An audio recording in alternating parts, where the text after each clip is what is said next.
Good afternoon. Good afternoon. My name is Sierra Bragan. I'm watching as our participants are filing in at the bottom of your screen. So I'm going to give us just a couple minutes, but good afternoon and thank you for joining us. We are so glad that you have decided to spend your lunch hour with us. We're talking about the key to raising independent kids. This is a parental guidance series with UHealth Jackson Children's Care. Again, my name is Sierra Bragan and I'm your host. I'm the founder of Miami Mom Collective, and we are Miami's premier parenting resource and community. Our heart is to equip families with the resources they need to make parenting just a little bit easier. So we are so excited to have Dr. Clara Laura Ospina with us today. She is no stranger to the parental guidance family. We are so happy to have you back. And this topic that we're talking about today, the key to raising independent children. I think we all want to raise strong, healthy, independent individuals. But probably if we really took a minute to stop and think about it, we would say, where do we even begin? So that's why we have our licensed clinical psychologist from Jackson Behavioral Health Hospital with us today. We are so excited to dig right in. Before we do, I want to tell you all just a few things about UHealth Jackson Children's Care because they offer exceptional pediatric care throughout South Florida. It is the only pediatric program in the region that's affiliated with an academic medical center and includes children only emergency rooms, walk in urgent care centers, and pediatric specialty practices in Miami-Dade and Broward. And then, of course, the Holtz Children's Hospital is one of the largest children's hospitals in the Southeast United States. And the emergency rooms there are available to you 24/7, as well as Jackson North, South, and West Medical Center. But they're all staffed with board certified pediatric emergency medicine specialists from the UHealth University of Miami Health System. So you're going to get the very best care. And the great news is the pediatric emergency rooms will generally see your child within 15 minutes. So if you've ever had an emergency room experience, you just don't want to be there to begin with. But if you have to be there for hours and hours, it's just a terrible experience. But I'm happy to say that at Holtz Children's, that wait time is going to be quick, and you are going to get the best access to every pediatric subspecialty at Holtz from the University of Miami Health System and Jackson Health System. So 24-hour kids only emergency rooms. And of course, the doctors at Holtz Children's, as well as the nurses, are certified in pediatric advanced life support. So I always say, I hope you never need that piece of information, but tuck it away, file it back if something ever happens. So just thank you, a huge thank you to UHealth Jackson Children's Care for our time today. And without further ado, I want to get started because I have so many questions. And I know those of you listening will probably have questions too. So if you'll look at the bottom of your screen, there's a chat feature. Use that to chat throughout the time or, wow, share a comment. But if you have a specific question for Dr. Ospina, if you will put that in the Q&A box, that'll help me keep everything separate and sort and get those questions in front of our experts. So please don't be shy. This is a great place to ask questions. This is my favorite thing about what we do, that we really get to, ask that burning question that we have personally, and we get an expert advice. So Dr. Laura Ospina is a mother. First of all, I love that. I love when we have mamas here because, there's no experience like being a mama. So I'm thankful that you have that. But in addition, she is a licensed psychologist with over 20 years of combined clinical, managerial, and supervisor experience. And she currently works at Jackson Behavioral Health Hospital as the clinical director of the Adult Psychology Service and the director of the internship training program. So prior to this, she worked for the VA healthcare system and in the private sector in Boston, Massachusetts for 11 years. And she was the clinical director at Commonwealth Psychology Associates before returning to Miami in 2014 to set up her own practice in the Gables. So she has earned her bachelor's degree in psychology from FIU, her master's in mental health counseling, and her doctorate in clinical psychology from Nova Southeastern University. So in addition to all of her clinical and supervisory work, she has been an adjunct professor at Emmanuel College, and she's currently an associate professor at the Department of Psychiatry at Miller School of Medicine. I do not know. It makes me think, what am I doing with my life? Because I don't know how you have time to do all that. So clearly you are bringing incredible expertise today, and we're so thankful. Dr. Ospina, thank you for being back. Thank you so much for having me on again. It's always so much fun. I absolutely love being able to reach out to a different type of to different people, right? That's And right. to get out of my kind of day-to-day routine. So I love being here. Thank you so much for having me on. Of And I hope that course. everybody gets something out of today's talk. Well, I always feel like I have the best seat in the house because I get to just ask all the questions, but I want to ask your questions, audience. So drop those in the Q&A. But I'm going to get us started. We're talking about raising independent children. And, funny enough, I have an 8-year-old and we're kind of having this conversation lately because she really wants to do, some activity that I'm like, I don't know if we're going to add that on. And we've been using it as an opportunity to talk about, well, let's talk about responsibility and how we can grow in that. And I think that I'm teaching her right, but then I'm like, I don't know if I'm doing this right. So talk to us just in general. How do we teach our children responsibility? Yeah, so I mean, we're going to be talking about, I think, very similar, concepts throughout this conversation. And as I always like to say, it's really important for us to know that there isn't like an absolute right and an absolute wrong, right? It's what's right for us, what's right for our child, what's right for the environment, what's right for the situation at the time. Yeah. So I am going to be, talking about all kinds of different things. And when we talk about responsibility with kids, we need to really focus on what is age appropriate. But so some broad strokes in terms of responsibility is that you want to start small with at whatever age range. You want to start small and build gradually. You don't want to overwhelm kids with too much responsibility at any one of their stages. That's right. You also want to lead by example. This is one of those things where it's got to be do as I do, right? Not as Not I not say. yeah, not That's just as right. I say. Like you So really I need can't make to. my 4-year-old do all the laundry, you're saying. Exactly, that's exactly it. Like telling your our kids to, you got to make sure that you put all your clothes away and they come to your room and your room looks like a clothing bomb went off. That's That's right. not going to align really well. Fair enough. You also want to be able to explain the reasoning behind the ask for kids Hmm. when we're talking about chores and when we're talking about setting limits and other things that we'll talk about a little bit later. Great. A lot of responsibility and teaching responsibility comes from being routine based, right? You do things over and over and you set a routine. So routines are really important. Choices are also really important. Being able to include your child again in an age appropriate way in whatever the decision making is super important because then you get buy-in, right? And then it's not like this dictatorial, like you've got to do this the whole because I said so. That Right. doesn't work really well when we're teaching responsibility. These two go together, and that is that you want to praise effort, not just results. Oh, that's good. Yeah. So, yeah, so some of the kids, maybe are trying really hard, and you know that they're working really hard at trying to put their toys away, but maybe they left a pile, and maybe you don't know why. Maybe they just didn't know where they were supposed to go or whatever. But instead of coming in and saying, "Oh, I told you to do something," and it's not done, you can come into the room and say, "Oh, I see that you are almost finished. Great job doing what you've already done. How can I help you finish the task?" Right? So That's you're going good. to praise effort.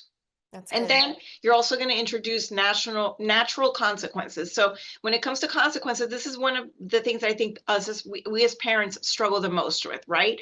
Kind of figuring out what that consequence is going to be. And the nice thing is that oftentimes with many behaviors, the consequences are kind of natural. They're already there. They're already built in. And so we as parents don't necessarily have to add other consequences other than what's Mhm. already built in. So, for example, the child that maybe doesn't clean their bedroom is going to step on that Lego and their little foot's going to hurt. And then they're going to say, "Ooh, gosh, maybe next I time I'll should pick pick it up those up. Legos." And hopefully they'll step on it before one I of hope us they steps step on on it. Yeah, I don't want to step it. on Yeah. it.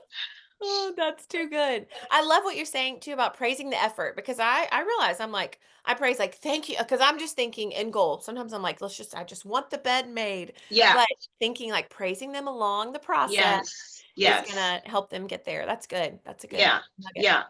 I love that. Let's talk about, I don't mean to interrupt you, but independence at different ages because some moms Yes. maybe have multiple children.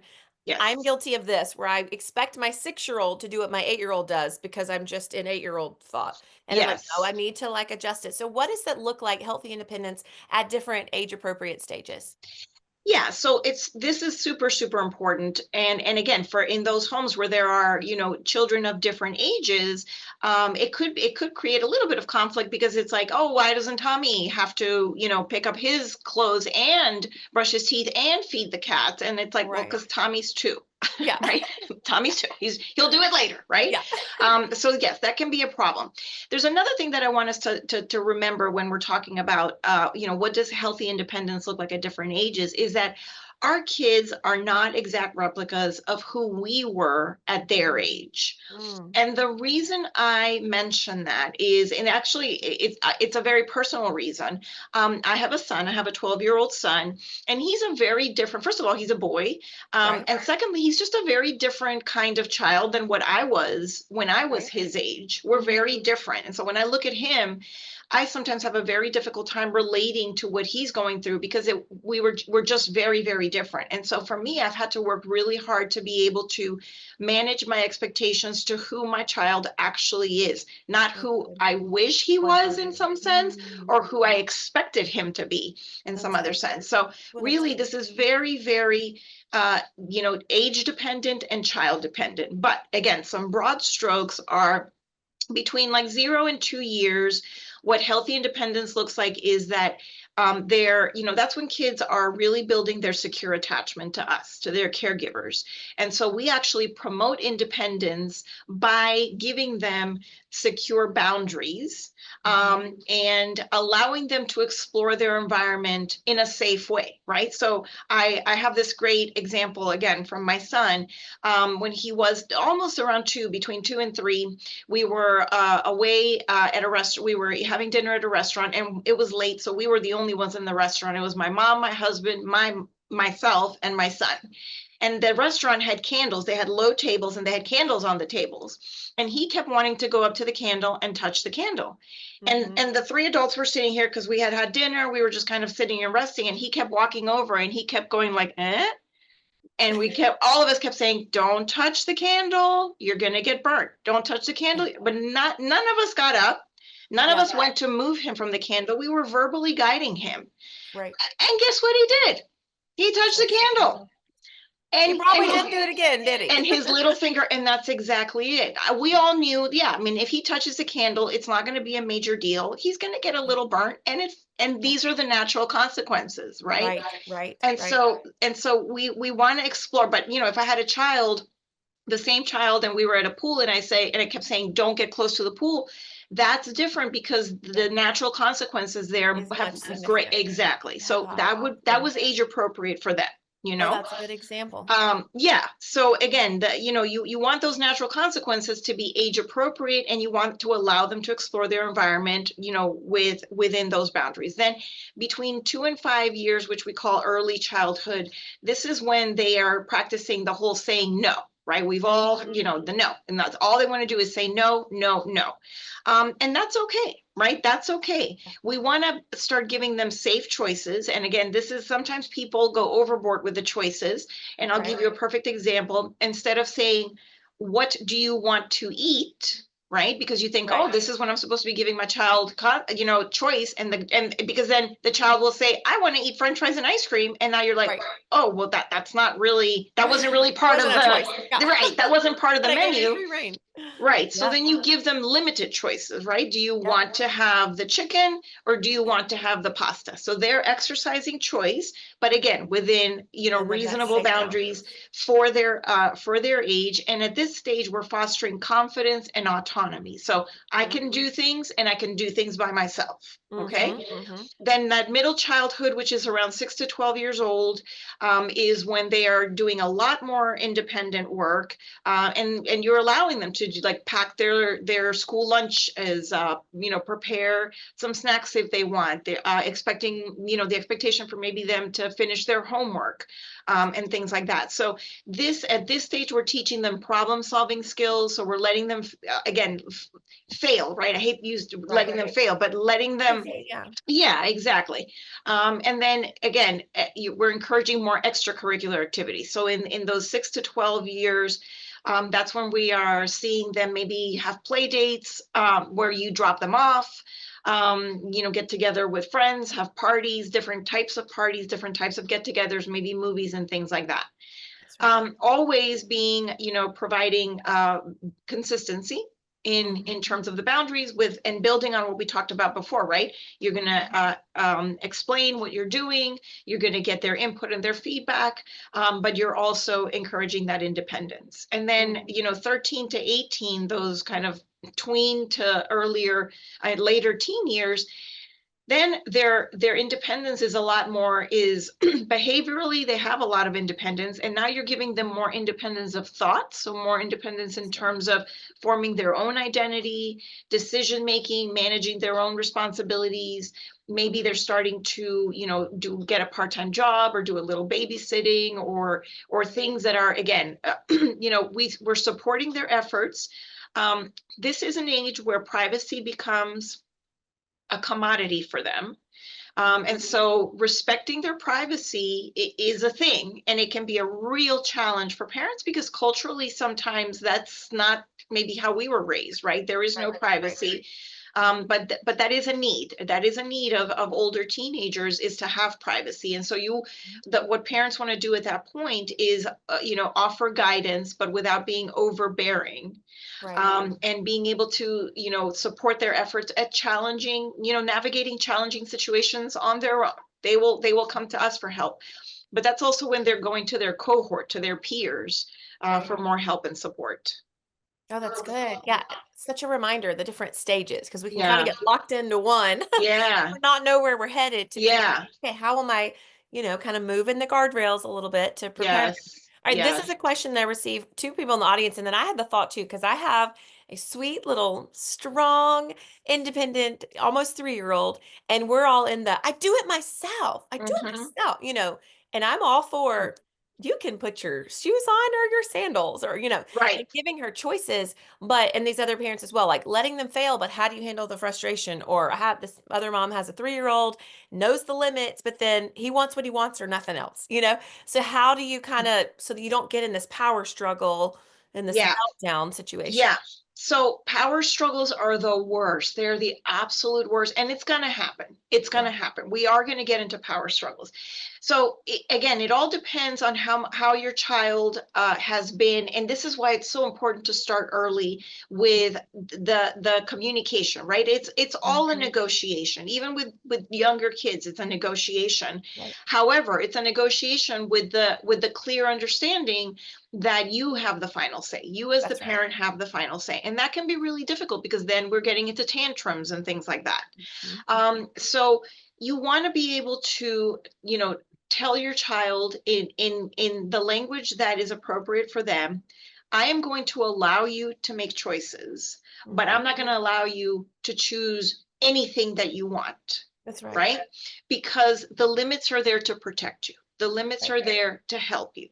Right. And that's what my job is. My job is to protect you. My job is to help you. And your job is to grow and explore and be happy and do all those great things that you get to do in childhood. Yeah. So, saying things, the language that we use with our kids is really important. So saying things such as, I understand why you're feeling frustrated. You don't want to say, Mhm.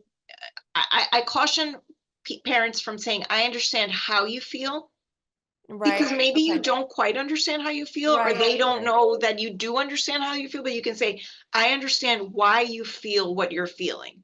Yeah. You're upset. I understand why you feel what you're feeling. And I Right. am here with you. I'm here with Right. you, right? Mhm. Let's work on a solution together. Let's work this Mhm. out together. And Right. it might be maybe right now we're both too overwhelmed. I'm getting overwhelmed because I'm getting angry because I'm reacting. Right. So, and I'm not Totally. going to say that, right. And I'm not going to put that on the child, right? Sometimes we say, you're Right. making me angry. You're making me Yeah. upset. We don't want to Right. do that. We have to own our own feelings. So That's you right. you will tell them, I'm feeling upset. I'm feeling a bit overwhelmed right now. Let's both take a time out. Yeah. And then let's come Right. back in a few minutes. Let's get a drink of water. And then we can kind of sit down and figure out how we can negotiate this. Yeah. That's And that with a 3-year-old, the 3-year-old might not understand exactly what negotiate means, and so you've got to break Mhm. that down, right? We have Mhm. to come to a decision together. Let's come to a Yeah. decision together. Maybe Mhm. you get to decide how long you do something, but I get to decide what you do, or you get to decide what you do and I get to decide how long you do it. Let's come to a decision together. That's good. That's good. We I'm realizing I'm like, okay, you're helping me. I said, this is not going to be a personal session because I've got so many questions for you. I'm getting these audience questions to you, but I think about our kids. You talk about the shared language is so important, that communication. Yeah. We read a book, I think the same one that did the Habits of the Healthy People. There's like a Habits of the Oh, Healthy yes, Kids. yes, And yes. one of them is make it a win-win. Like that's just the Right. line. And I think we use that often, even just among the siblings, because they're like, well, I want it now and you want it. And I'm like, how can I make it a win-win? And I'm Yeah. finding after much practice that it's there. If I say just those words, it triggers something for them. And they're like able to sometimes work it out. Yeah. So I don't know, just the encouragement if you're listening, going, because there's also days when I'm like having the power struggle with the 3-year-old, and I'm saying, I understand, maybe I'm not saying it right. I understand that you're upset that you can't eat candy for breakfast, Right. and you can be upset, but you can't hit, or you can be upset, but you can't be unkind to your brother. Like how do you kind of Yeah. work that where you're So emotionally you're, fine, but you yeah. can't, you know? So one thing that, so you're that's exactly right. I will say substitute you Yeah. for Oh, we that's or good. for I, right? That's So good. using we with kids where you're joining them, and then you're what you're teaching them is that this is what we all do, right? That's great. So I understand that you're upset, but we don't hit each other. Or That's I good. understand that you're upset, but I'm not going to respond to you if you're hitting me. That's good. So Yeah. you're either going to make it an I or you're You're going to not make it a gonna. we. Don't We. make it a Ooh, that's you. good. That's good. Yeah. Thank Yeah. you. That's It's great. very helpful. Very helpful. Super I do want to helpful. talk about some other phrases that can be just, and some other ways of Please. saying things that are really, really helpful. And these are just good, broad things. So the Please. concept of I'm curious, right? When the parent is Mm, curious, like I'm curious to understand what you're feeling, or I'm curious to hear what you think about what's happening right now. I'm that's curious to good. understand. So starting a phrase or a sentence with your child that sounds like I'm curious about something that's happening with you is great, because it's going to help them be able to verbalize. And one of That's the things good. that we try to teach when we're negotiating with kids is to help them find the words to fit the emotions that they're feeling. Okay. That's There's good. also the yet. We all know Okay. not to use but, right? We all know not to use but statements, but to use and statements. So, for Hmm. example, I want to help you, but I'm really busy right now. There's that but you can say, I want to help you and I'm really busy right now. So let's figure out the best time where we can make this Oh, work. that's So, good. and instead I'm of taking but, notes. If you see me yeah, like this, it's because I'm taking notes. yeah, no, this is great. And instead of but, we try to do that just across the board. And I'll tell you that is great with adults too. And Hmm. instead of but. It's And then good. the other one, the one with kids, is focus on yet. Focus on Mm, yet. that's good. You may not be able to go out with your friends yet alone, right? You may not be able to go alone with your friends yet. We'll get there. We'll get there. But let's talk about what you can do now.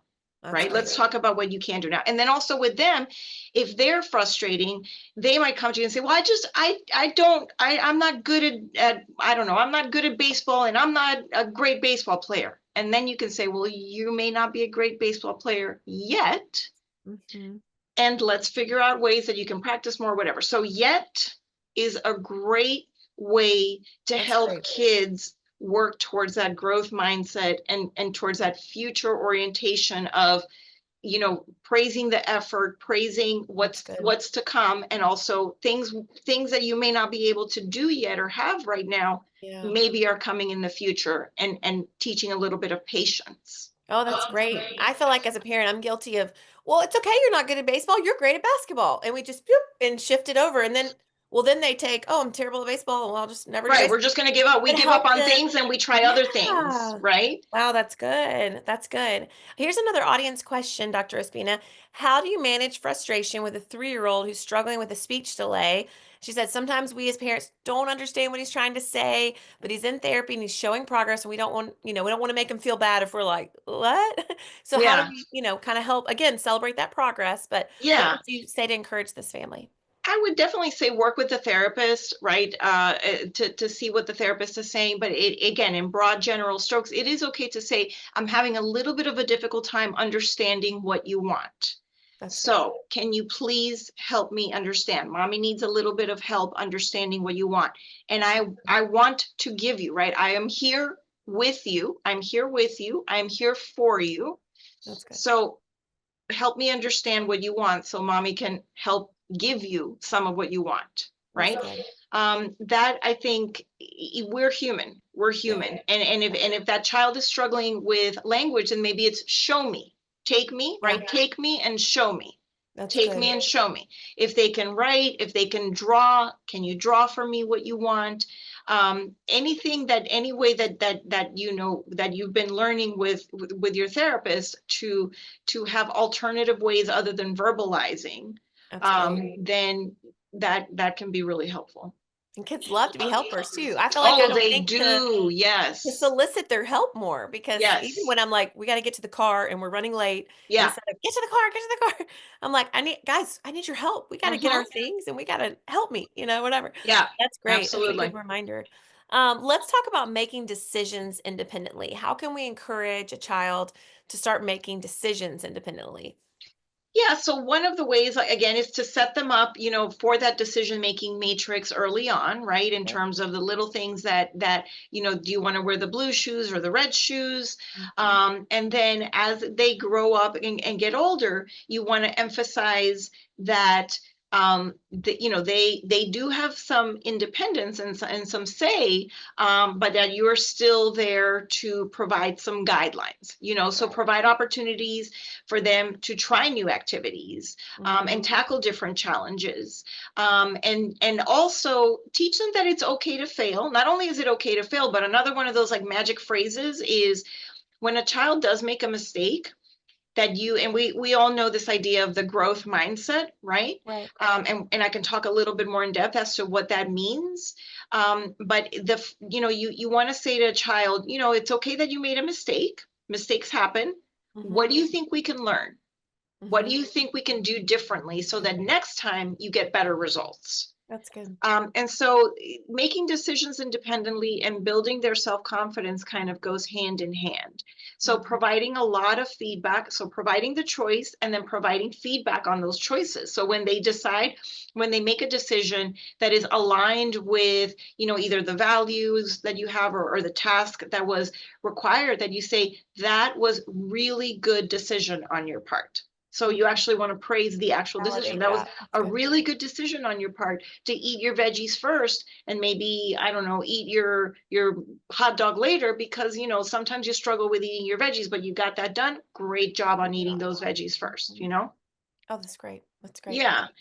If can I talk a little bit about what growth mindset is? Please. Yeah. I'm sitting here going, I'm sorry I'm looking away, but I've never taken so many notes in a parental guidance session as I have already. So please keep Awesome. it Well, I'm coming. glad. I'm glad it's helpful. So, Keep it we've coming. all heard of this kind of concept of a growth mindset, but I think sometimes we talk about it, but we don't really understand exactly what it is. So, Yeah. growth mindset is the idea we we can improve upon our skills and our abilities through living, right, through Yeah. practice, Right. so that instead of a stagnant mindset, Hmm. which is that I am born as strong or as intelligent or as capable as I am ever going to be.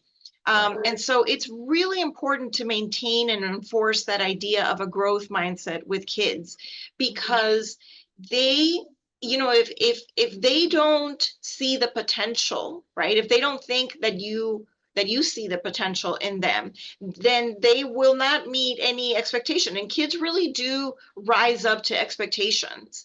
Mind you, again, we don't want to set kids up for failure. And so if your child is, absolutely positively terrible at a thing and you're thinking, I am not so sure that really that is going to be their thing, then we Right. don't want to set them up and say, no, you just have to keep Pivot. trying harder. You just have to keep Right. trying harder, because then we are going to set them up for failure. Yeah. Yeah. So it's a little nuanced, but it is great and it works really, really well.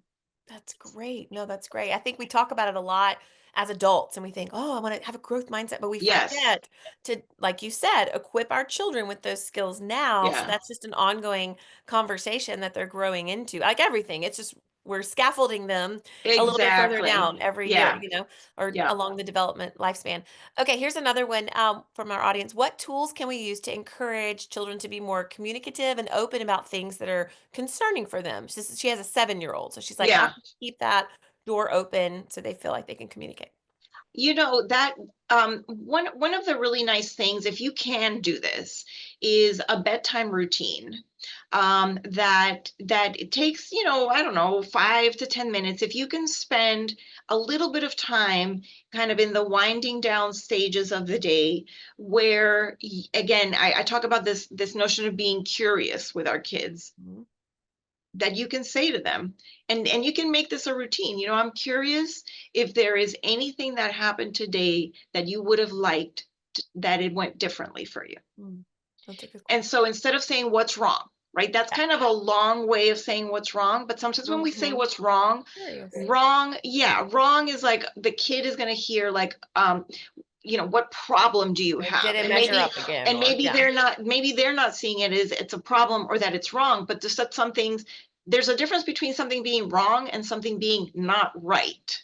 Mm-hmm. Right. And it's very nuanced. And so if you are asking them, I'm curious, if there's something that happened today that you wish would have gone differently, Yeah, that really opens up it's for good. all different kinds of Mm-hmm. options. Mm-hmm.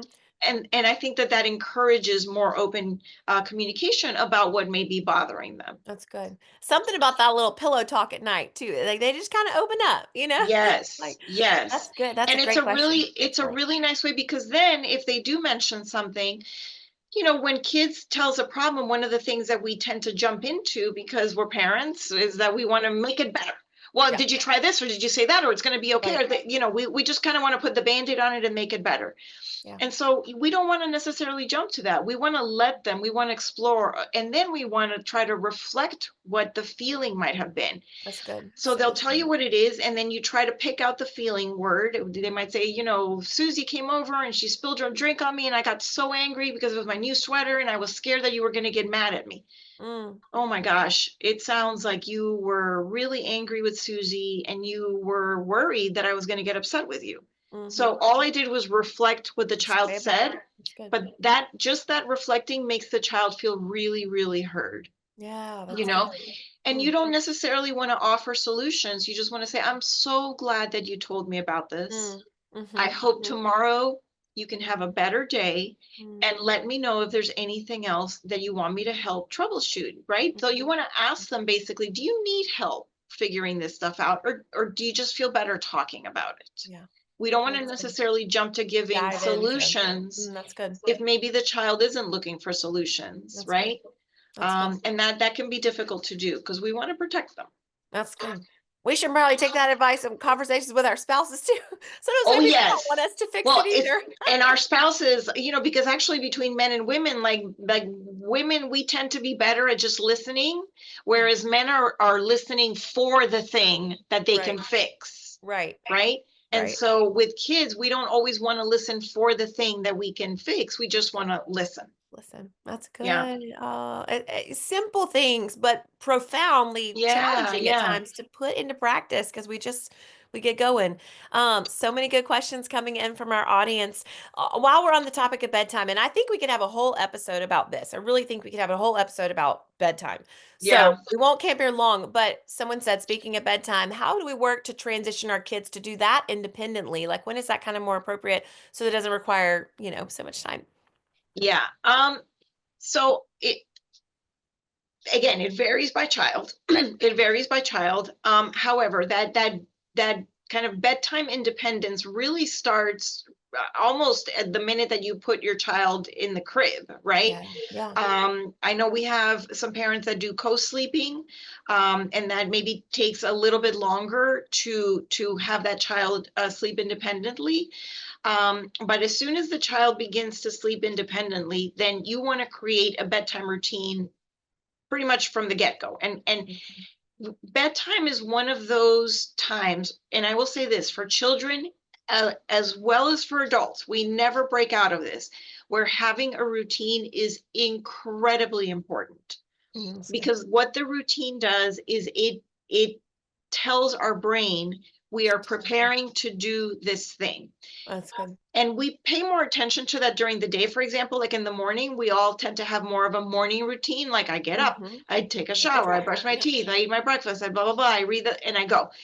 But we don't all tend to have a bedtime routine. Mhm. And it's just as important, actually, if not more important, That's good. because it does help our brain make that association. So as early as you can, as early as you and your household can, That's start good. creating an independent bedtime routine for your child. And so at first you're going to do it with your child. And so you're going to say, and now we're going to brush our teeth. And so you go and you both brush your teeth. And now we're going to comb our hair. And now we're going to wash our face. And now we're going to lay down. And I'm going to read you a book for 10 minutes. We'll set a timer. Remember to set the timer. That's That's good. important. And can I have another bedtime story? Nope. We're just going to read for 10 minutes, hon. Mhm. And now you're going to go to sleep by yourself. Mhm. So first you do it with them. And then you're going to basically talk them through it, and then Mhm. hopefully they're going to do it by themselves. And Mhm. again, it's age appropriate, but so first you do with, then you talk them through it, and then That's they right. do it by themselves. That's great. And I hope that makes sense. Yes, great sense. I hope that's encouraging for that mama too. Yeah. Again, I think we could do a whole episode of that.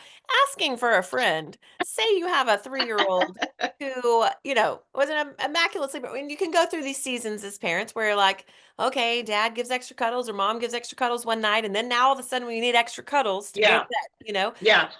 And then we're going to talk about this too. We're going to kind of shift the conversation to discipline too, and how does discipline play into fostering independence. Yeah. But I have a friend who has a 3-year-old and she's getting her to bed. Snuggle me, snuggle me. We do the bedtime routine. All right, I'm going to kiss you now, and then I'm going to leave. Kiss you, leave. 3-year-old gets up, gets out. Come snuggle me. Nope. Put you back in the bed. How long do you do this dance? And at what point does it become a discipline issue of you're simply not obeying the command to stay in the bed? you know? So I'm curious what these snuggles are doing to help you sleep, right? Good. I'm curious about you seeking more snuggles. I'm curious Good. about, a few weeks ago, the 3 snuggles were enough. And now this week, 7 snuggles, or we don't know how many snuggles. So I'm Mhm. curious as to what's going on. Yeah, Ask, that's good. ask.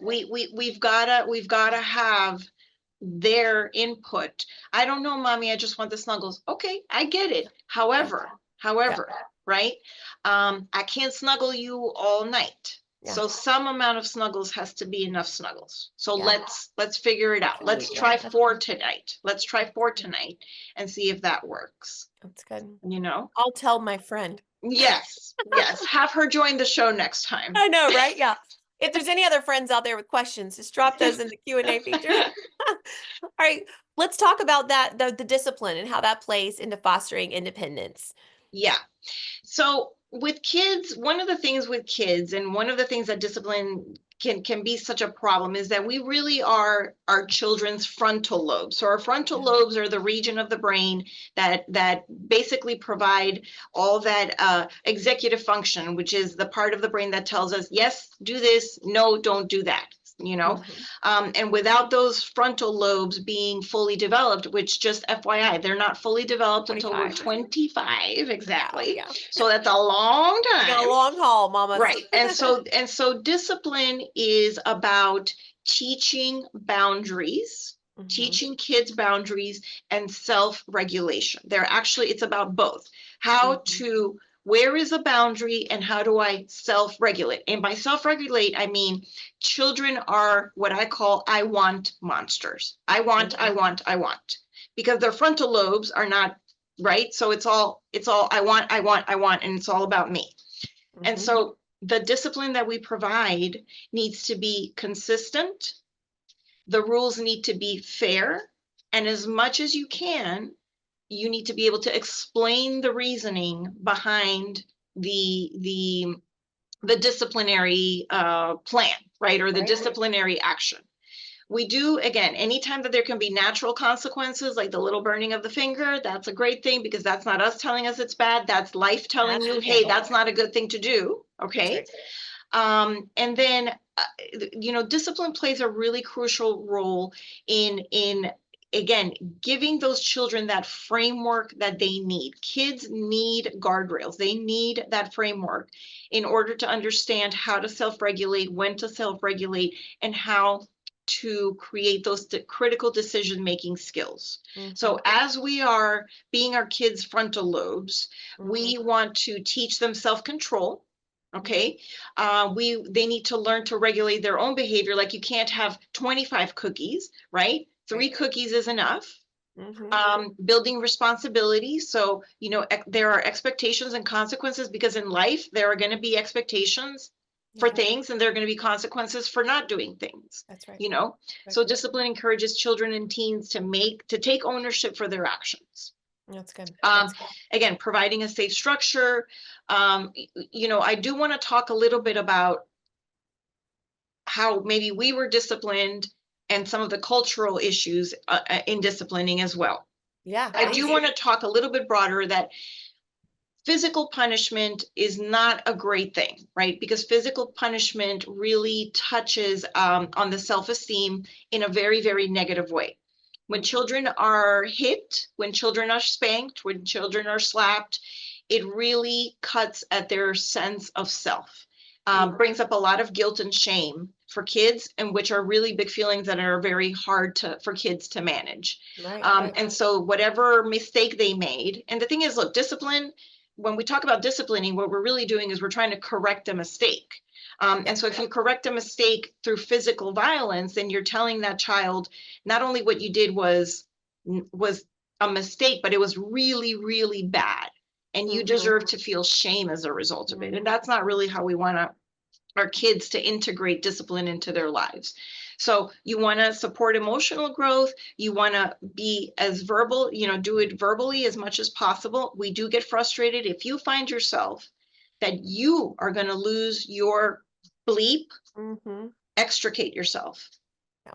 Say, Take a step take back. exactly, take five. Walk outside. I need to take five. And you say, I'm feeling overwhelmed right now. I am so angry that I'm feeling overwhelmed right now. Yeah. So I'm going to take a break and we'll come back to this in a few minutes. And Mhm. you can say that to very young children. They will understand that. They will Mhm. understand that. But That's you don't good. want to say you're making me feel overwhelmed, You're making me so angry. right? Yeah. Right. It's Mhm. I'm feeling overwhelmed. I need to take a break right now. Mhm. And again, discipline is also about reinforcing positive habits. And so it's all we get back to this, you know, do show them, right? Yeah. Lead by example, show them Yeah. how you want them to behave. And hopefully they will take that example and build on it. That's good. That's great. Thank you. Oh, so many good questions. Okay, here's another one from our audience. And we talk about this, and we know as moms that sometimes we get the worst of our kids because they feel the safest with us. Yes. They let all Yes. that out. But talk to us about this because a mom says, my 2-year-old is praised at school for being the best, the leader, for the substitute, everybody. But when he's home with me, he yells, he screams, he hits. It's awful. So what she's saying, he seems to be feral, she says. So, any advice on how to change this behavior? Yeah. So for that, I go back to the using I statements. Hmm. The we and the I statements. So with a 2-year-old, it's I don't, I will not respond to you if you speak to me that way. Yeah. I don't like being hit. Hmm. We don't hit. We Hmm. don't yell. Right? Yeah. And you're right. It is because they feel very safe. It is because they feel very safe and that they're pushing those boundaries. And they need what you need to do as a parent in that situation is remind, right? Tighten the boundaries. Tighten the Right. boundaries from an I perspective, from a we perspective, Yeah. and build in some consequences, right? Yeah. That's good. I can't understand what you're saying, or I will not hear what you're trying to say until you speak with me Yeah. respectfully, until you Right. stop hitting, until you stop biting. Right. And then sometimes it's just also about separating Yeah. you from the child, right? Yeah. Separating you from the child, because unfortunately, those are the times when then we get really frustrated and then we end up yelling and then the kid ends Yes. up crying and then everybody's feeling terribly. And so create a little distance between you and the child. Yeah. Yeah. That's good. That's good. Yeah. Oh, it's hard, mama. I just want to give that mama a hug and be like, it's I hard. know it It gets is. frustrating when you're like, why do they behave for them? And they're, For me, that's there was hard. a recent research said that children misbehave 83% more when they are in the presence of their mothers. 83% Wow. more. They say So all it's the research terrible. based, ladies. And sometimes Um, people will say, no, that's just because you're doing X, Y, or Z. no. No, no. This Mm, is what they do. This is what yeah. they do. Yeah.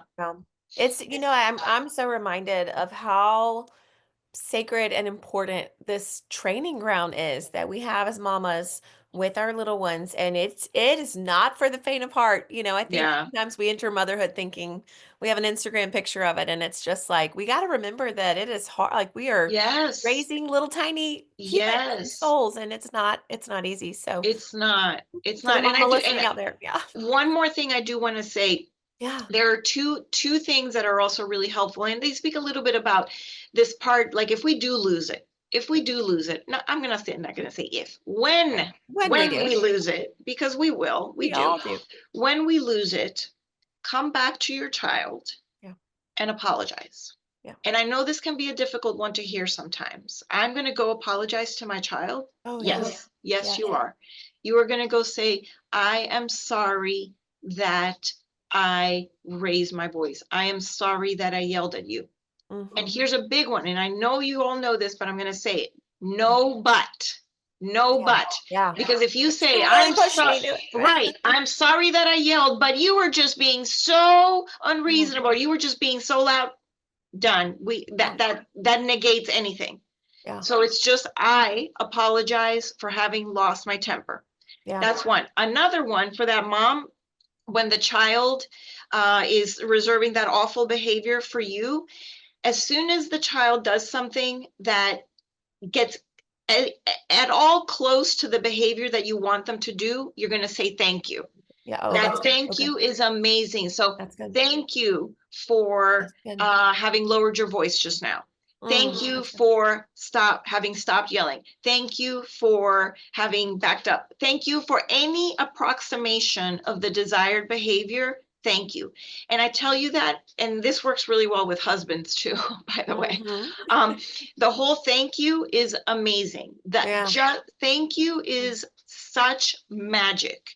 Yeah. And again, it's not something that it is taught or reinforced too Yeah. much, but Yeah. it is a wonderful, wonderful tool That's for good. reducing conflict, for increasing desired behaviors, for increasing feelings of positivity in a relationship, That's for good. increasing self-efficacy. Like it's just magic. It really is Yeah. Yeah. fantastic. So use Oh, that's thank you great. as much as you can. So good. Dr. Ospina, we're getting the crowd going now. The questions Good. are flooding in. I'm watching our time. We've got about 14, 13 minutes. Yeah. So I'm going to get as much in front of us as we can. Okay, we've got a couple questions that just popped out now about um, children with ADHD. So I'm going to kind Mm, of combine two questions together, but intelligent children, 9 and 10 years old, one is not sleeping in their own bed, swearing, pushing me around, refuses to pick up a book, doesn't care about school, doesn't respond to electronics, all these things. The other one is she's doing well academically, but needs to be redirected a lot and at yeah. home doing homework. So, for the 10-year-old, let's say girl with Yeah. ADHD who needs the redirection, can we talk about how to help her prep for, independence? And then for the 9-year-old boy who's struggling with all these things, Yeah. the mom's, it seems kind of desperate of, is there a therapist that can help me come up with better consequences or strategies? I don't know. How would you Yeah. speak to those two? Because that does put a unique twist on things. Yeah, so let's talk about the 9-year-old. So if she's struggling, so it sounds like she could use some very present um, cues. And Like so visual cues or something, maybe. visual cues work the best. And this takes a lot of work up front. And it's one of the things that I find a little bit annoying is that people are like, oh, well, just make a chart and do this. And all that stuff takes a lot of time. And Yeah, yes, it does. It takes a lot of time. that's However, I am going to suggest get yourself a laminator, which is like yep, 12 bucks, 19 bucks worth on it. Amazon. Get yourself a laminator, get yourself a bunch of, plastic sheets and laminate a bunch of things Yep. and start writing lists of like, so for example, with if she has a difficult time packing her bag in the morning, make a That's good. list of the things that That need sounds to good. go into her bag, That's right? Or good. if she has a difficult time following her morning routine, make a list and stick it in the bathroom. There will Mm, be lists all over your home for a bit, and that's okay. that's That's okay. okay. But that we do that because then eventually that list will get integrated, Yeah. and or the act of list making will get integrated. So it's Yeah. okay if the That's list good. itself doesn't get integrated, as long as she then starts learning that part of what she needs help with are visual cues, visual reminders, and there's Mm-hmm. nothing wrong with that. That's Her good. executive functioning is behind because Yeah. most kids with ADHD kids, most kids with ADHD, their executive functioning skills, which is the organizing, the prioritizing, the Mm-hmm. things that may become a lot easier to other children or that come a lot easier to us as adults, it's just not there. It will Yeah. get there. She will Yeah. get there. It will come. But for right now, she needs visual cues. That's Visual good. cues are key That's good. for the boy. And that this actually talks a little bit to what to do when a child is exhibiting defiance. Yeah. And I will say some defiance is age appropriate, but if there's a kind of a prolonged period of defiance, it can be a sign of some underlying overwhelm, emotional overwhelm, or some underlying unmet need that the child is having a difficult time verbalizing. So um definitely work with a therapist, definitely work with a therapist. As a parent, we need to stay calm and be patient. We do need to get to understand the root cause. So what is underneath that behavior? What is driving the defiance? Is it Mm-hmm. frustration? Is it a desire for control? Is it that the child is feeling unheard, unsafe, Mm-hmm. right? Mm-hmm. So getting to that root cause is really important. You For think a lot of now, that I'm curious kind of I'm language with that curious. child too? Yeah, yeah, I'm curious. I'm curious to understand. Give me like a feeling word. Sometimes Right. we have the feelings wheel, but the feelings wheel has like 300 words. But if you Right. can say, are you feeling angry, upset, or frustrated? Am I feeling angry? Can you tell me more about that? Yeah. And you just Right. kind of tell me more, tell me more, tell me more until you try Yeah. to get to the root. Or, I see that you're upset. I'm not really sure what is causing the upset. It's okay for you to be upset. However, you yelling at me is not going to help. Right. I can't hear you properly when you're yelling. I can't hear you properly when you're throwing. I Mm-hmm. want to understand. I want to hear you. Mm-hmm. Um, be consistent with boundaries. Use positive reinforcement, which is that any approximation. Thank you so much. Today you sat down and you did your homework really calmly, and that was really great. I really appreciate that. Yeah. Again, avoid the power struggles, right? Don't engage in a battle of wills, right? Just Right. restate Yeah. your expectation and give your child space to comply. Give your Mm-hmm. child space to comply. Mm-hmm. There's another one. I was working with a client, and I'm just going to say this, who mentioned that her daughter was really, really defiant when she was, or felt defiant. And actually, it's because she was having a really difficult time kind of fitting into the social norms. And now later in life, the child has been diagnosed with autism, Mm-hmm. as being on the autistic spectrum. Mm-hmm. And so, we've got to explore all the different possibilities, because Yeah. kids who fall on the autism spectrum sometimes can get very, very frustrated because they don't feel heard and understood, and or they are not understanding how to kind of function within this Right. world that doesn't necessarily fit with what their constructs are. Right, right. Yeah, that's so hard. And I would say, I think you would agree with this, but like early intervention, that's why staying on top of Yeah. like all your pediatrician appointments, or Yeah. if you have like that little gut feeling, like just get the evaluation, or call the next person, or call the OT, or Yeah. call you. I mean, I'm getting Yeah. questions of, do you offer consultations for kids? Like, do you speak Spanish? How do we call you? Like, do those things, do your due Right. diligence and get that. There's so many amazing resources out there. Yeah, and at the end I'm going to let you share your information. So we'll get to that. I'm going to squeeze in a few more questions here in our last 5 minutes. Sure. Um I feel like we could do a whole episode on the defiance thing and like how to Yeah. navigate all that. So, Dr. Ospina, we're going to have you back. Just know, because we didn't even get through half of our questions today. There's so I many good know. ones. But let's talk about quickly like gratitude and empathy and how those two go together and instilling that in our children because it's so important. Yeah, and these are, I mean, these are the great things that we love to do. I mean, instilling gratitude is really about showing gratitude, Yeah. and like I said, that thank you, right? Hmm. If your children see you thanking your partner, right? Hmm. Thank you for unloading the dishwasher. Thank you for taking out the trash, and there's this kind of constant feel of gratitude in the home that gets transferred out to other things. Yeah. So really one of the easiest ways, like actual things to do to instill gratitude, is to speak your Yeah. gratitude, and Right. that by saying thank you. And I beat people over the head with this because it's so simple, but it is so profound. It just Yeah. really is. It's just one of the basic things that I talk about in therapy, outside. Like I'm like a thank you preacher. I love I it. really It's so am. good. It's so good. Yeah, I really Mm. am. Especially in a culture right now that's very much everyone have your own opinion and say your own things and Yeah, no filter and da da da. yeah, We're slow to do that, and that's such a good reminder. And I think sometimes yes, I fail to just tell my kids, "Thank you for putting your plate away." When we've been working yes. on that for 5 years, and you did it. Exactly, Like exactly. And that's when they good. do it, then when they do it, we just go, oh, they just did that thing. And you just assume, like, okay, well, that's what they're supposed to do. It doesn't Yeah, matter. It yeah, doesn't matter if that's what they're supposed to do. Thank them yeah, for it anyway. yeah. Oh, that's good. Okay, here's another one from an audience member, and I'm reading it and I'm thinking, good job, mama. But she says, my daughter's 7 years old and has some big emotions, asks some really deep questions that just stump her. And she said, when I ask why she's feeling a certain way, she sometimes will tell me, I don't know, I'm just having a hard time, and lets me know what's wrong or how she feels. And I usually just hug her and I say, I love you. And she said, I'm not sure what else to do, but I think, man, I think you're doing something right. I think that's good. So tell us Yeah. more. And then maybe is that or at what point do you know, let's invite someone else into this. Let's make an appointment with you or with another, professional. Yeah.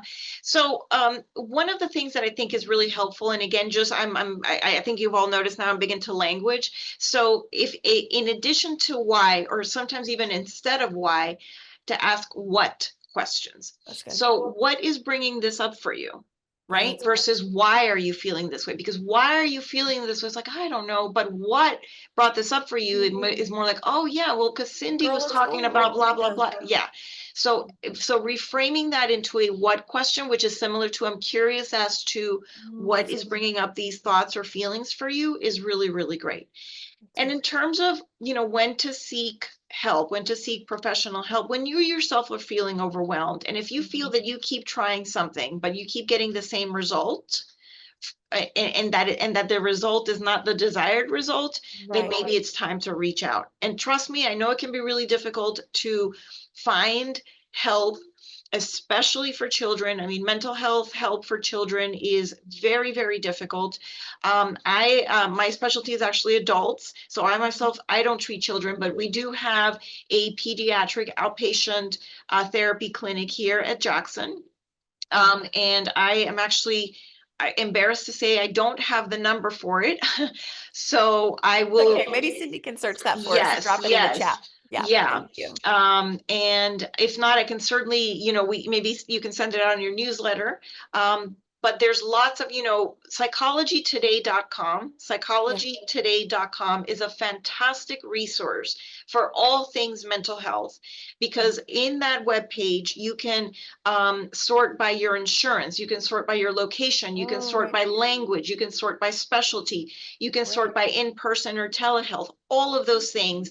And it is just a wealth, an absolute wealth of licensed independent practitioners Awesome. all over the country. So not just in the state, but all over the country. Great. Psychologytoday.com.